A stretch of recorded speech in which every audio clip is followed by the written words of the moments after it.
Well, Dr. Duncan Robertson is Policy and Strategy Analytics Academic from Loughborough University, who focuses on COVID-19 modelling and analysis. Duncan, very good evening to you.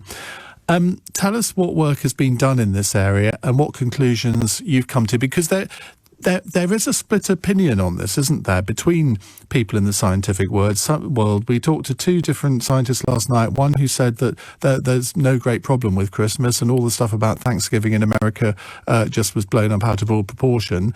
And then you talk to another scientist who says exactly the opposite. What are we to make of it?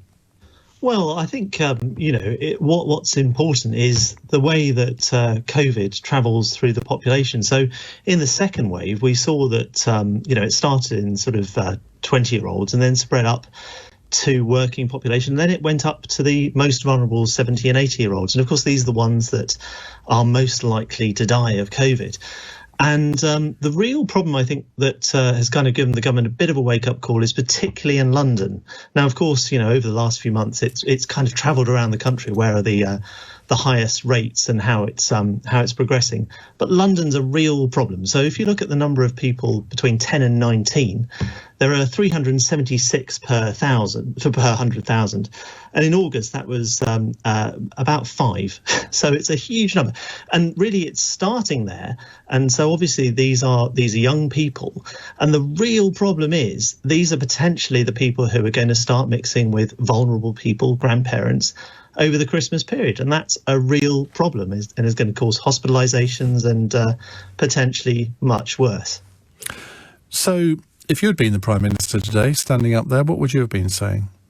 Well, I would have started about 8 months ago and actually thought about what are we trying to do? What is the objective that we're trying to do? And I think the problem is if we're trying to, go and talk about the economy and health and, not really kind of trying to work out what our objective is, then we go from, lockdown to opening up to lockdown to opening up and, potentially another lockdown in January and February. So if I were the Prime Minister, I would, absolutely what you said is to actually tell people what's going on and, give them the information. We used to have, in these number 10 press conferences, we used to have slides and comparisons. We had none of that today. No, because people complained when we did. Well, absolutely. But we need to know what's going on. You need to level the people. You need to tell people about the risks because you're absolutely right about talking about informed risks. But that's what they did today.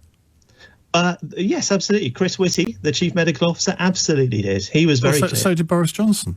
Well, I mean, if you listen to Chris Whitty, he was the one really saying about small gatherings, short gatherings, local gatherings, and thinking of the vulnerable and elderly. And this message, I mean, the point is the message is a little bit confused. And I think people will hear what they want to hear from today.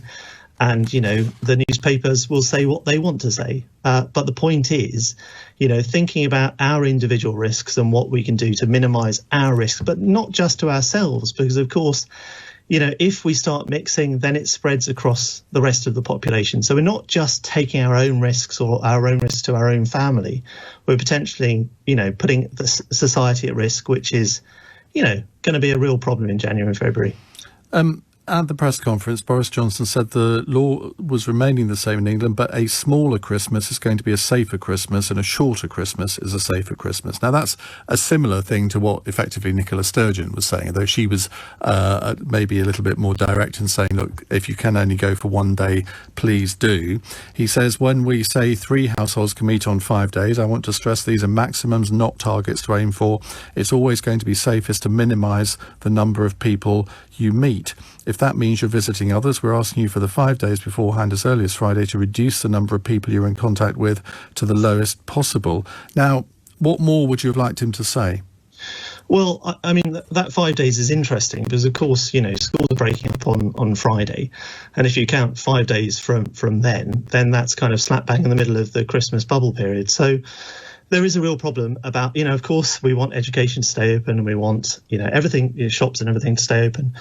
But, what are we trying to do? And it's not clear what the government's trying to do. If it's trying to, minimise hospitalisations and deaths, then, potentially they would be doing other things. And the real problem is, and what's different to the second wave is the number of people actually in hospital at the moment. We've got sort of around 17,000 COVID patients in hospital compared to about 400 at the beginning of the second wave. So, we're potentially starting at a much worse position than we were. And this is kind of what the British Medical Journal and the Health Service Journal were basically saying, that, you don't really want to be going into a third wave potentially starting from a high number of hospitalisations.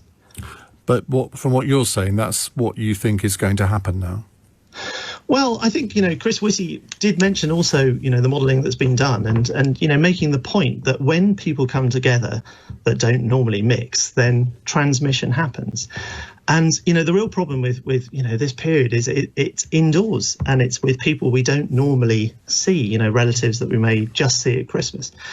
And of course, people, staying overnight, transmitting is a real risk. And of course, we don't want to.